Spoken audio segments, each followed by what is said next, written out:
Hey guys, today I will tell you how to create an account on crypto.com. So let's get started. So first what you need to do is obtain a valid email address to begin the account creation process.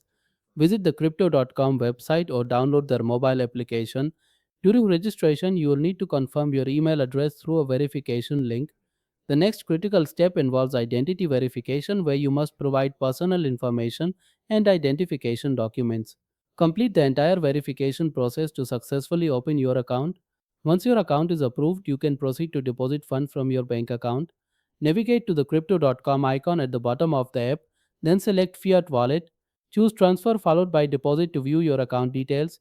You'll receive all necessary banking information required to transfer money into your crypto.com account. After your deposit is successful, you can immediately start buying and selling various cryptocurrencies. Alternatively, you can reserve the Midnight Blue Visa card for free to spend your cryptocurrency gains directly. And that's how you create an account on crypto.com.